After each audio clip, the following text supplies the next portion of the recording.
En este video veremos la técnica de cama abierta. La técnica de cama abierta es la técnica utilizada por el personal de enfermería en el cual limpiaremos la cama o cambiaremos las sábanas para obtener un control de higiene para que el paciente no tenga ningún tipo de infecciones o no genere algún tipo de úlcera por presión. Mientras que el paciente está ambulando por el hospital o se dirige al baño o está ocupado en otra área médica, nosotros deberemos de recoger las sábanas y aplicar nuevas sábanas lavadas. Este tipo de sábanas, la primera que se pone se conoce como la de cajón. En algunos hospitales no la tienen, por lo cual deberemos de hacer amarres en las porciones superiores de la sábana para transformarla en sábana de cajón. La sábana de cajón se engancha al colchón en su porción superior y en su porción inferior. Nosotros deberemos de aplicar técnicas para que no se mueva. Deberemos de aplicar la técnica de candado. Después de aplicar la primera sábana, se deberá aplicar la segunda sábana, que es la lesa o la transversal. Este tipo de sábana nos va a ayudar para que podamos mover al paciente con facilidad en cualquier tipo de maniobra de cambio de sábanas. Este tipo de sábana se debe de colocar en la porción medial del colchón de una forma transversal entre lo que viene siendo el coxis del paciente en medio y las crestas ilíacas a los lados, que quede toda la región pélvica y porción de la región inferior. También se deberá de poner una última sábana en la cual se le conoce como sábana lisa. La sábana lisa se deberá de colocar de manera correcta para que el paciente pueda taparse si en dado caso presenta molestia de frío. Y esta es la técnica de cama abierta. Se verá la toma de signos vitales. En la toma de signos vitales deberán de evaluarse 4 patrones, que viene siendo la frecuencia respiratoria, la temperatura, frecuencia cardíaca y presión arterial. Empezaremos por la temperatura. Nosotros le colocaremos el termómetro de mercurio al paciente en la porción inferior de la axila. Después de colocarlo, por mientras podemos tomar otros 2 signos vitales, de los cuales puede ser la frecuencia cardíaca y la frecuencia respiratoria. En el caso de la frecuencia cardíaca, se deberá de detectar las pulsaciones de la arteria radial o cubital, de las cuales se encuentran en la muñeca del paciente.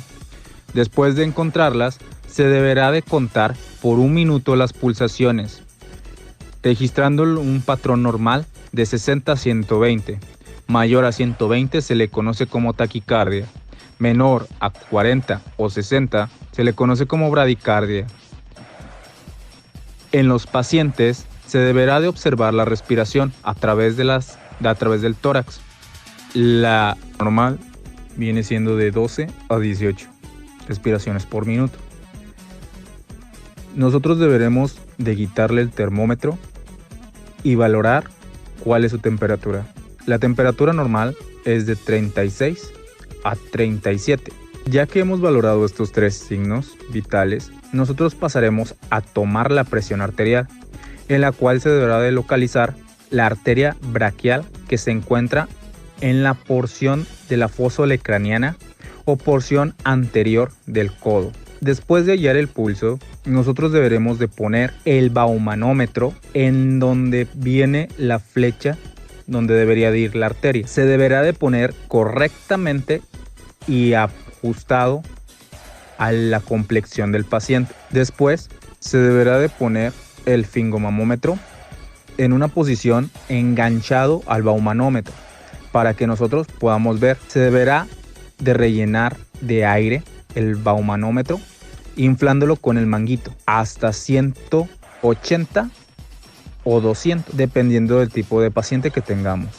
Si en dado caso el paciente presenta hipertensión, se deberá de tener una mayoría de la de 200. Nosotros tendremos que colocar el diafragma del estetoscopio en la arteria braquial, en la cual nosotros fue encontrada gracias a las pulsaciones. Después de colocarla, se deberá de inflar el baumanómetro y nosotros tenemos que escuchar cuando estemos desinflando dicho baumanómetro. La presión arterial normal viene siendo de 120-80, 120 sístole y 80 diástole, que corresponden al primer y segundo latido.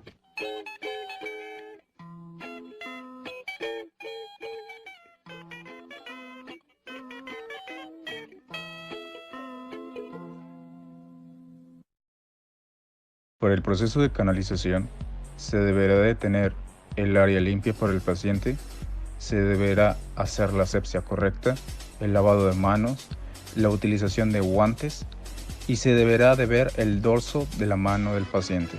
Se deberá de encontrar una vena en la cual se encuentre recta para poder administrar la aguja y poder poner el catéter. Después de poner el catéter, se deberá de retirar la aguja y hacer presión en el catéter para que el fluido no salga. Con la ayuda de un torniquete podremos visualizar mejor las venas. Después de retirar el torniquete, al momento de retirar la aguja del catéter, deberemos de poner el tapón del cual van los medicamentos. Y después se deberá de sellar con una cinta a través de una corbata. Y por último, poner una cinta sobre la corbata para poner los datos del paciente, la hora, la fecha, los datos de identificación del medicamento a tratar y la canalización que se hizo.